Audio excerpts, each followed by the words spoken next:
do sharks normally behave in their environment without outside influences is a question I think that should be asked a lot more often. I think that is a great question because I'm in the business of filming natural history. My job is to film animals behaving, and the goal is to get them to behave as though you weren't there. Sometimes the only way to achieve that is to leave remote cameras behind and come back and hope there's something on it. Other times you put on rebreathers, you sit quietly for hours waiting for something to take place. You go to great lengths not to interfere.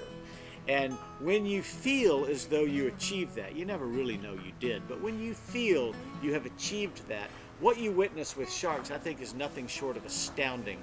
There's no creature I know of that is better adapted to its environment than a shark. I will be sitting on a reef with a raging current going by, just hanging on, and bubbles are going sideways, my mask is being pulled off my face, and I'll look out over the drop-off, and there's a shark just sitting there.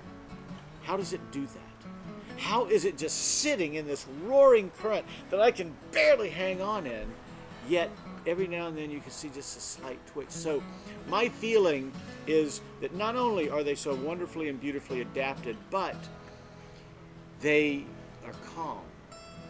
They're very calm creatures in general. I plunged in, and when I saw my first shark, even then, in the 1950s, I thought, this is it, it's all over, I'm going to get eaten.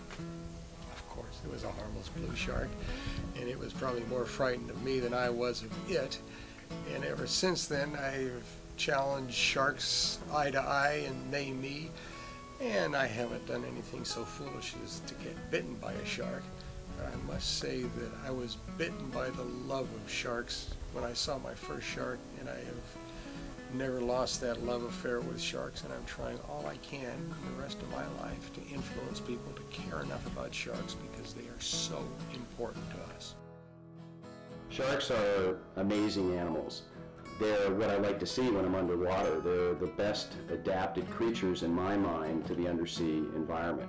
They've been in the oceans for eons, and other than plankton and a few other creatures, they've developed the best to live and breed and harvest in that environment. So we think of them as the ultimate predators, but in fact they are just doing what they normally do in that environment. They're beautiful to dive with, they're smooth swimmers, they're exciting to be with. It's a real treat, it's a privilege to be in the water with sharks. It all has to do with how much you understand and know them and are able to.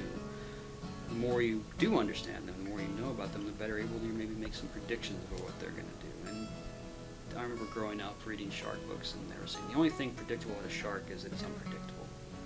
And like now we know that's completely not true. You know, I mean, so that if you'd asked someone back then, that's what they would have said. They're unpredictable, they're dangerous. You know, they're villainous. They're out to eat people, and there's very dramatic things when you read some of the older literature. And we just know now that that is just not even close to being the case. The best personal experience that I ever had was to see a shark when I was diving, and it was a small shark. It was maybe only about this big, but it was probably my most memorable time of all things I've ever seen. And I have hundreds of hours underwater, clocked under the water. In the 80s, I spent a lot of time scuba diving. So it was just the way it moved, and it was the most incredible thing I ever saw.